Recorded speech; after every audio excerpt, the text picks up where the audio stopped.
या सगळ्या संदर्भात माहिती देण्यासाठी पुण्याहून आमचे प्रतिनिधी मंदार गुंजारी आता आपल्याबरोबर आहेत। मंदार, आज कोर्टामध्ये हजर केलं जाणार आहे, काय काय घडू शकतं आज कोर्टामध्ये?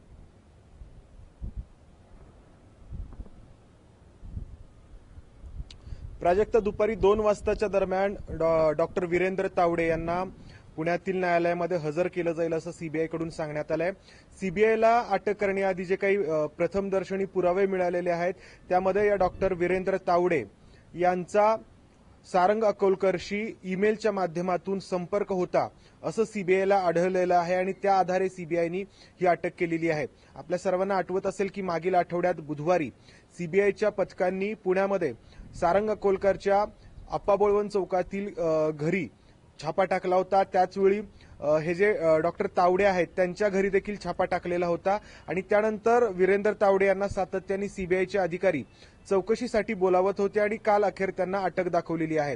डॉक्टर नरेंद्र दाभोलकरांच्या हत्येनंतर 2.5-3 वर्षानंतर झालेली ही पहिली अटक आहे आणि जो थेट पुरावा सीबीआय कडून जरी सादर केले गेलेलं अद्याप जरी सादर करणं बाकी असलं न्यायालयामध्ये तरी सारंग अकोलकरशी या डॉक्टर तावडेंचा संपर्क असल्याचं सीबीआयला आढळलेलं आहे। एकूण 4 सनातनचे साधक 2009 पासून फरार आहेत। सारंग अकोलकर, जयप्रकाश, प्रवीण लिमकर आणि रुद्रगौडा पाटील आणि या 4 जणांवरतीच कॉम्रेड गोविंद पानसरे आणि डॉक्टर नरेंद्र दाभोलकर यांच्या हत्येचा संशय आहे। जी संशयितांची रेखाचित्र वेळोवेळी जारी केली गेली ती रेखाचित्र या चौघांशी या 4 जणांपैकी जे कोणी 2 असतील त्यांच्याशी मिळती जुळती असल्याचं अनेक वेळा सिद्ध झालेलं आहे आणि त्या आधारेच तपास यंत्रणा तपास करत होत्या। डॉक्टर नरेंद्र दाभोलकरांच्या हत्येचा तपास सीबीआय करतंय तर कॉम्रेड गोविंद पानसरे यांच्या हत्येचा तपास राज्याची एसआयटी करते आहे। परंतु या संस्थांकडून सनातनवरती का कारवाई होत नाही, सनातनच्या आश्रमामध्ये जाऊन तुम्ही का कारवाई करत नाही असं जेव्हा न्यायालयाने विचारलं तेव्हा खऱ्या अर्थाने सीबीआयच्या तपासाला वेग आला। कारण सीबीआय कडून तपास सुरू असल्याचं गेले 1-1.5 वर्ष सांगितलं जात होतं परंतु तपासामध्ये कोणत्याही प्रकारची प्रगती नव्हती। अखेर न्यायालयालाच याच्यामध्ये पुढाकार घ्यावा लागला आणि न्यायालयाने जेव्हा सीबीआयला तपास यंत्रणांना झापलं त्यानंतर ही कारवाई होताना दिसते आहे।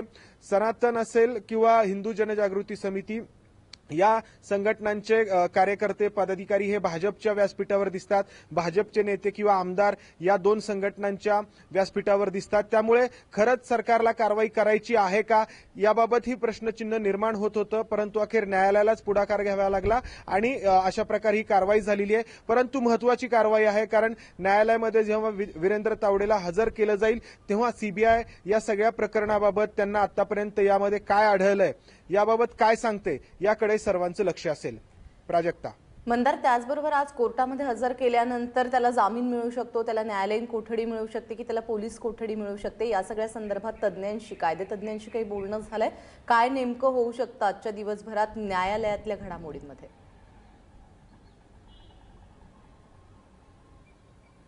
प्राजक्ता, डॉक्टर वीरेंद्र तावडेला पोलीस कोठडी मिळणार, सीबीआय कोठडी मिळणार हे जवळपास नक्की आहे कारण त्याच्यावरती जो आरोप आहे तो हत्येमध्ये सहभागी असल्याचा आरोप आहे आणि जेव्हा अशा प्रकारचा आरोप होतो त्या प्रकरणामध्ये गुन्हा नोंद होऊन त्या आरोपीला अटक होते तेव्हा साहजिकच न्यायालयाकडून पोलीस कोठडी सुनावली जाते।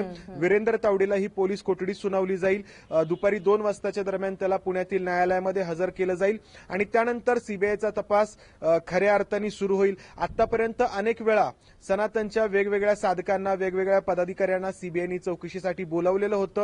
अनेक सनातनच्या साधकांची पॉलिग्राफ टेस्ट देखील सीबीआयने केलेली होती परंतु अटक होत नव्हती। मागील आठवड्यात खऱ्या अर्थाने वेग आला, 2 छापे टाकण्यात आले पुण्यात आणि नवी मुंबई पनवेल या ठिकाणी आणि त्यानंतर काल ही अटक झालेली आहे। आता या वीरेंद्र तावडेकडून जी माहिती मिळते सीबीआयला ती काय मिळते आणि त्याच्यावरती सीबीआय काय करतं हे पाहणंही महत्वाचं ठरेल। कॉम्रेड गोविंद पानसरे यांच्या हत्येच्या तपासात आपण एसआयटीने समीर गायकवाडला अटक केली खरी